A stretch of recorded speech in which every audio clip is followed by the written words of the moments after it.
The mist parts slowly, revealing the silhouette of a massive wooden vessel. Its dragon-head prow rises proudly against the gray northern sky, perfect in its symmetry and fearsome in its design. This is the legendary Viking longship, a marvel of medieval engineering that allowed Norse seafarers to extend their reach across oceans, changing the course of European history forever. The remarkable precision of these vessels was achieved without modern tools, without formal mathematics, and, most surprisingly, without written plans or blueprints. As we stand on the shores of time, gazing back through the centuries, we must ask ourselves, how did these northern shipwrights achieve such mastery with seemingly limited means? Before we begin this journey into the Viking Age, tell me in the comments, where are you watching from? It's always fascinating to see our community of history lovers spread across the world. And if you're new here, don't forget to subscribe and enable notifications. Every subscription helps us keep exploring the real stories behind the legends. Now, let's begin. The story of the Viking longship begins not with thunder and glory, but with necessity and ingenuity. In the harsh landscape of Scandinavia around the 8th century, the sea was not merely a barrier, it was a highway. The fjord-cut coastlines of Norway, the archipelagos of Denmark, and the Baltic shores of Sweden created societies where mastery of the waves wasn't just advantageous, it was essential for survival. Before the age of expansion that would make them infamous across Europe, the Norse peoples were primarily farmers and traders, living in scattered settlements connected primarily by water. Their world was defined by short summers and long winters, by mountains too steep for easy travel, and by forests too dense for quick passage. The sea offered freedom, connection, and opportunity, but only to those who could master it. And master it they did, through generations of accumulated knowledge that culminated in the longship, a vessel so perfectly adapted to its environment and purpose that its basic design would remain unchanged for centuries. The northern maritime tradition stretched back thousands of years before the Viking Age began. Archaeological findings at Hjortspring in Denmark reveal that as early as 350 BCE, Scandinavians were building sophisticated wooden vessels. These early boats show the beginnings of the clinker-built technique, a method of overlapping wooden planks that would later define the iconic Viking longship. By the time the first raiders struck Lindisfarne in 793 CE, marking the conventional beginning of the Viking Age, these ships had evolved into something remarkable, vessels capable of crossing open oceans yet shallow enough to navigate rivers and beaches. What makes the longship truly extraordinary is the precision of its construction, without the use of written plans. The Vikings built ships with perfect bilateral symmetry, where one side mirrors the other exactly, creating vessels that moved efficiently through water with minimal resistance. They achieved this remarkable feat through a combination of inherited knowledge, ingenious techniques, and a profound understanding of natural materials. In a world before standardized measurements, before architectural drawings, before mathematical formulas for calculating displacement and buoyancy, the Norse shipwrights created vessels that modern naval architects still study with admiration. The shipwrights of the North, known as hlotlers, held a position of great respect in Norse society. Their knowledge was passed down through apprenticeship and oral tradition, with techniques refined over generations. The sutler began each ship with its backbone, the keel, typically carved from a single massive oak tree. This straight timber, sometimes reaching lengths of 30 meters for the largest vessels, established the center line of the ship and served as the foundation for all subsequent measurements. The keel was not merely a structural component, but the conceptual starting point from which all symmetry would flow. The selection of this keel tree was itself a skill. Viking shipwrights would spend days in the forest searching for the perfect oak, one with the right dimensions, grain pattern, and natural curves. They understood that the strength of their vessel began with the quality of its materials. Once selected, the tree would be felled and roughly shaped in the forest before being transported to the shipyard near the water. This careful selection process reveals the shipwrights' deep understanding of wood as a living material. They knew which trees would resist rot, which would bend without breaking, and which would maintain their strength over decades of use in the harsh northern seas. With the keel in place, the shipwright would establish the stem and stern posts, the rising ends of the ship that give longships their distinctive profile. These were attached to the keel using remarkably sophisticated joinery techniques. Excavated ships like the Oseberg and Gokstad vessels reveal intricate scarfed joints where pieces were fitted together with such precision that they required minimal fasteners yet remained watertight and structurally sound. The angle and curve of these end posts were crucial. Too steep, and the ship would pitch violently in waves. Too shallow, and it would lose its ability to cut through water efficiently. The symmetry of the vessel began to take shape with the placement of the Megenhofer or mainstrakes, the first planks attached to either side of the keel. These planks were typically oak, split radially from logs to ensure maximum strength and minimal warping. Here we encounter one of the most ingenious aspects of Viking shipbuilding, the use of a technique that modern shipwrights call hole molding. This approach allowed the creation of complex three-dimensional curves without the need for detailed drawings or mathematical calculations. Rather than working from drawings, Vikings used measuring sticks and flexible wooden battens to establish the ship's lines.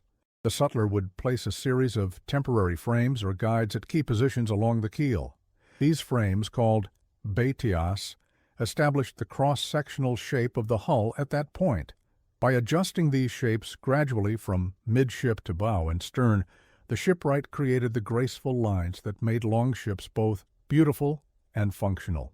The flexible battens, when bent across these frames, created smooth curves that would later be followed by the planking, a physical template that ensured fairness and symmetry throughout the hull. The shipwright's understanding of geometry was intuitive rather than academic. They worked with proportional relationships based on the keel length. Archaeological evidence suggests they used a standard unit of measurement called an L, roughly equivalent to the length of a forearm. A typical longship might be designed with key dimensions set as simple fractions or multiples of the keel length. The beam, width, might be 1/4 the length, for example. These proportions were remembered and transmitted as part of the oral tradition. We can imagine master shipwrights teaching their apprentices these relationships, not with numbers written on parchment, but with physical demonstrations and memory aids. But perhaps the most remarkable aspect of Viking shipbuilding was the clinker, or lapstrake construction technique. Each plank overlapped the one below it and was secured with iron rivets. The planks weren't bent into shape using steam, as in later shipbuilding traditions. Instead, they were carved from wood specifically selected for its natural curves and grain patterns. Green, freshly cut oak was flexible enough to be shaped cold, secured in place, and then allowed to dry and harden in its new form. This approach required an intimate knowledge of wood as a material, understanding how it would bend, how it would shrink as it dried, and how these changes could be anticipated and incorporated into the design. To maintain perfect symmetry, pairs of planks were worked simultaneously, one for the port side, one for starboard. The shipwright would shape one plank, test its fit, and then use it as a template for its mirror image on the opposite side. This process, repeated layer by layer from the keel upward, ensured the vessel's balance. A lopsided ship would list to one side and be difficult to row or sail effectively. The margins for error were remarkably small. Differences of even a few centimeters in the hull shape could affect the ship's performance significantly. The planking process itself was an art form. Each plank had to be shaped not only to match its partner on the opposite side, but to fit perfectly with the planks above and below it. The shipwright would carve the upper edge of each plank to match the curve of the hull at that point, then shape the lower edge of the next plank to overlap it precisely. The result was a hull made up of planks that fit together like pieces of a three-dimensional puzzle, each one unique, yet forming a harmonious whole. The overlapping edges were made watertight with tarred wool or animal hair, creating a flexible seal that could accommodate the ship's movement in waves. As the Anglo-Saxon Chronicle records, the speed and maneuverability of these vessels came as a terrible shock to the people of Britain and France. The longships' shallow draft, often less than a meter, allowed Vikings to navigate rivers and make beach landings where no harbors existed. Suddenly, no coastal settlement or riverside monastery was safe from these northern raiders who could appear without warning, strike quickly, and vanish before defensive forces could be mustered. The Chronicle describes them as sea wolves, whose ships moved like flying serpents across the waves. Poetic language that nonetheless captures the revolutionary impact of Norse naval technology. The Annals of Saint Bertin describe the astonishment of Frankish observers who witnessed Viking ships sailing against the wind, a capability that seemed almost supernatural to many medieval Europeans. This was made possible by another innovation, the sophisticated square sail and rigging system that complemented the ship's hull design. The sail, typically woven from wool and treated with animal fats for weatherproofing, could be adjusted to capture wind from various angles. Combined with the longship's sleek hull, this allowed for remarkable speed under favorable conditions. Modern reconstructions have achieved speeds of over 10 knots, impressive even by today's standards. The internal structure of the longship reveals further ingenuity. Rather than rigid frames that would make the vessel stiff and brittle in heavy seas, Viking ships featured flexible internal ties. Crossbeams provided lateral strength, while allowing the hull to twist and flex with the waves, a concept modern shipbuilders call controlled flexibility. This design meant that rather than fighting against the sea's power, the longship worked with it, bending but not breaking under stress. The frames or ribs that supported the hull were typically made of naturally curved pieces of wood, carefully selected to match the desired shape at each point along the keel. The oar system of the longship demonstrates another aspect of the Vikings' pursuit of symmetry and balance. Oar ports were placed at equal intervals along both sides of the vessel, with each oar matched by a counterpart on the opposite side. This arrangement allowed for balanced propulsion when rowing, with each side of the ship receiving equal power. The oars themselves were crafted with care, their length and shape optimized for efficiency.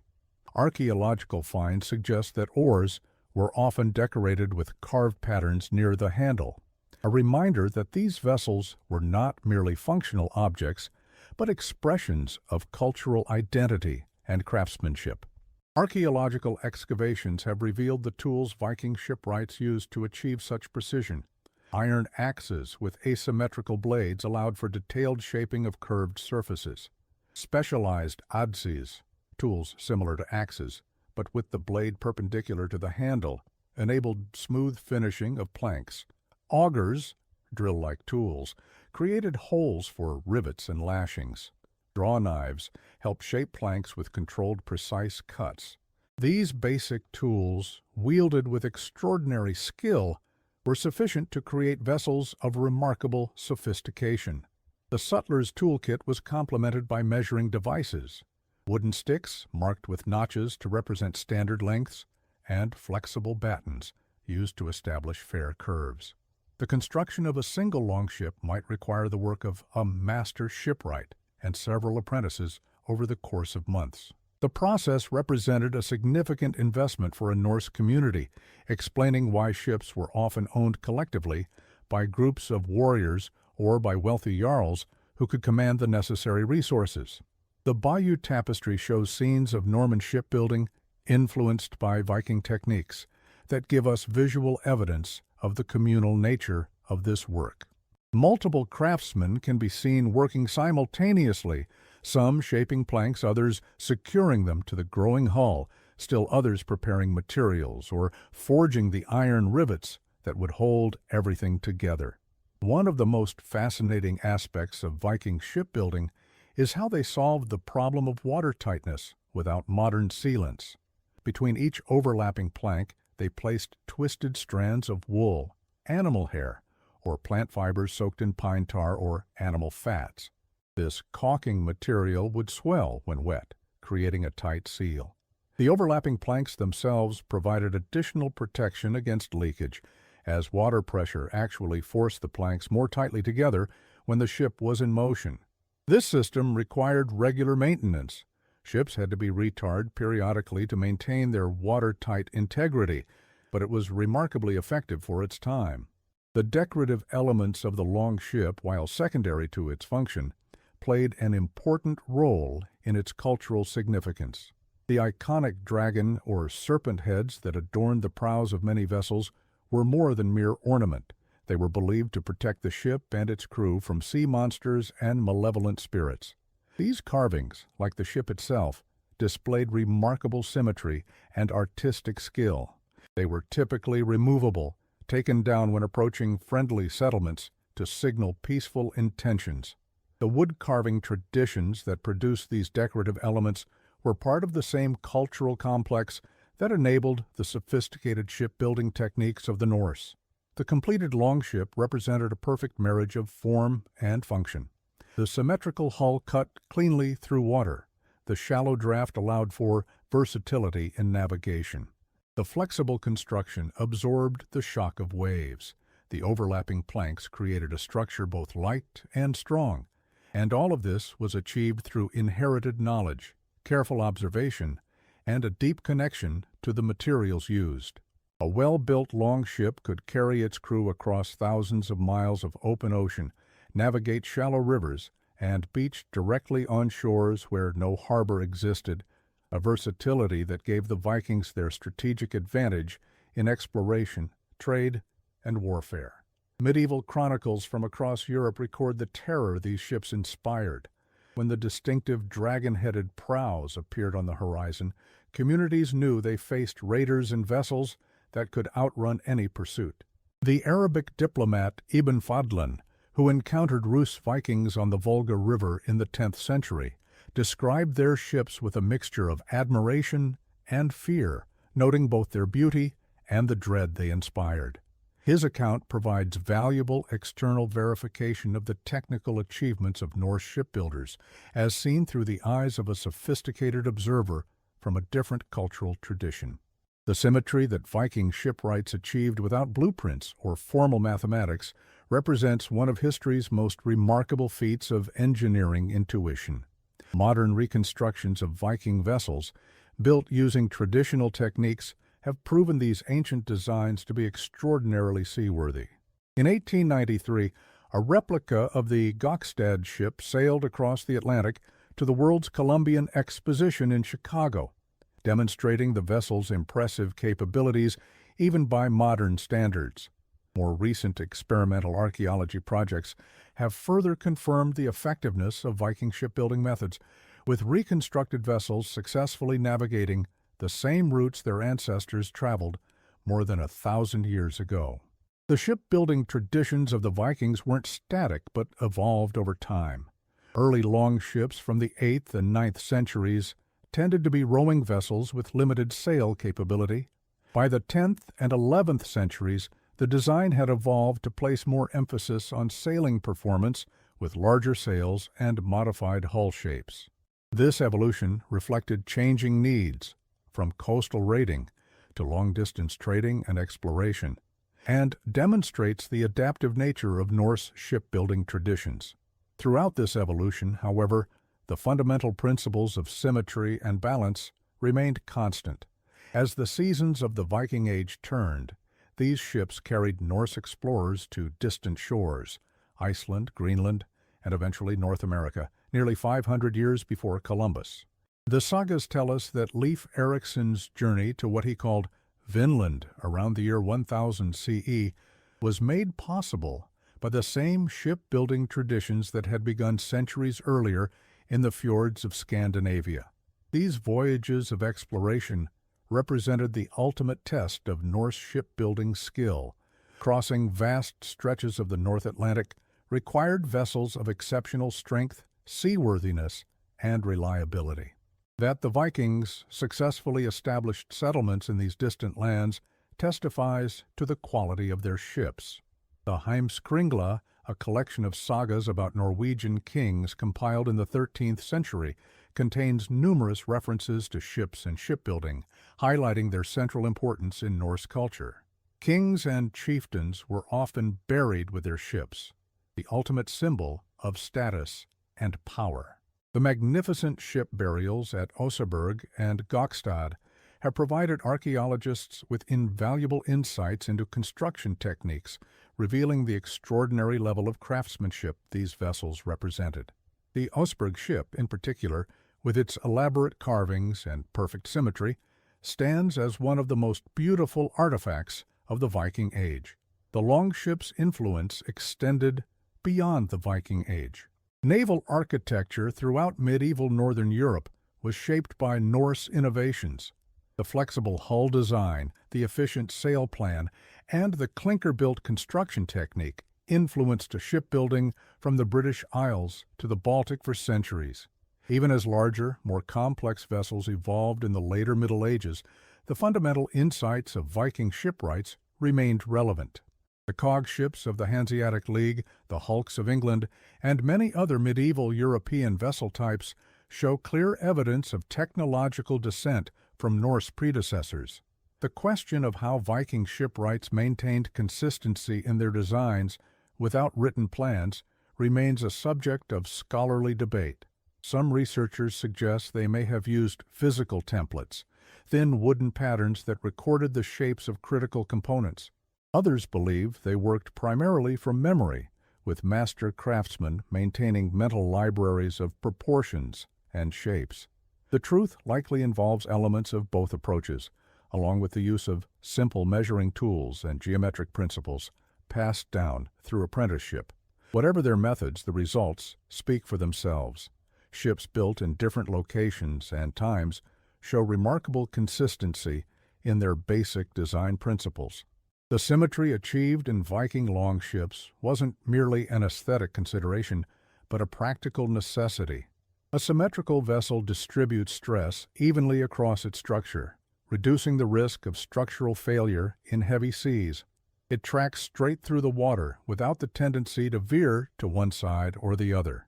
It handles predictably when maneuvering, allowing the helmsman to anticipate its response to the rudder.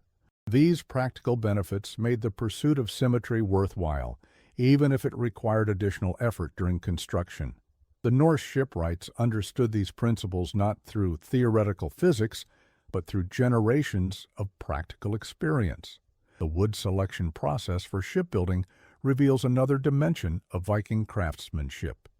Different parts of the ship required different types of wood with specific properties.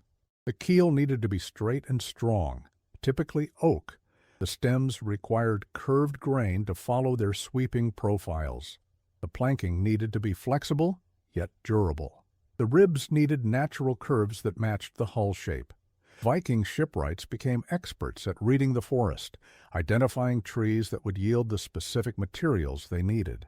This knowledge required years to develop and represented a sophisticated understanding of wooden materials that modern builders, with their engineered and processed woods, rarely need to develop. As the Viking Age drew to a close in the 11th century, the era of the traditional longship began to wane.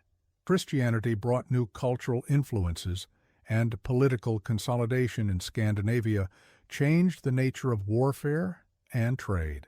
Larger merchant vessels, known as nars, became more common as raiding gave way to trading, yet the technical knowledge developed through generations of longship construction continued to influence Northern European maritime traditions.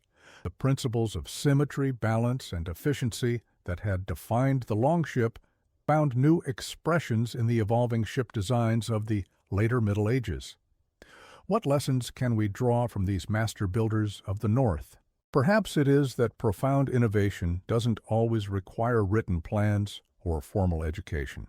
The Viking shipwrights achieved their remarkable symmetry through embodied knowledge, skills passed from hand to hand, from master to apprentice, refined through careful observation and practical experience. They remind us that some of humanity's greatest achievements have come not from theoretical knowledge, but from deep practical wisdom accumulated over generations. In an age that often privileges formal education and a theoretical understanding, the Viking shipwrights offer a powerful counterexample, a reminder that hands-on skill and intuitive understanding can lead to remarkable technological achievements. Today, as we look at reconstructed longships or the preserved remains of archaeological finds, we can appreciate the elegant solutions these northern seafarers developed. Without calculus or computer modeling, they created hull forms that modern naval architects recognize as hydrodynamically efficient. Without power tools or precision measuring devices, they achieved symmetry that still impresses modern observers. Without formal educational institutions, they developed and transmitted a sophisticated body of technical knowledge that enabled them to build vessels capable of crossing oceans and navigating rivers with equal facility. The legacy of these ships extends beyond their technical achievements. They represent a culture that valued practical knowledge, craftsmanship, and a profound understanding of natural materials. In an age of digital blueprints and machine precision, there is something deeply compelling about the Viking shipwrights' ability to create such sophisticated vessels using only hand tools, inherited wisdom, and an intuitive understanding of form. Their achievement stands as a testament to human ingenuity and adaptability, qualities that have defined our species throughout its history. Modern attempts to replicate Viking shipbuilding techniques have provided valuable insights into the challenges these ancient craftsmen faced and the solutions they developed. Experimental archaeology projects in Scandinavia and elsewhere have engaged skilled woodworkers in building full-scale replicas using traditional methods. These projects have revealed both the difficulties involved, the physical labor, the time required, the complexity of achieving perfect symmetry, and the effectiveness of the methods developed by Norse shipwrights. They have also highlighted how much of this knowledge was lost with the end of the Viking Age, requiring modern craftspeople to rediscover techniques that were once common knowledge. The Viking longship stands as a testament to human ingenuity, a reminder that our ancestors were not simple people making crude tools, but skilled innovators working within the constraints and possibilities of their time.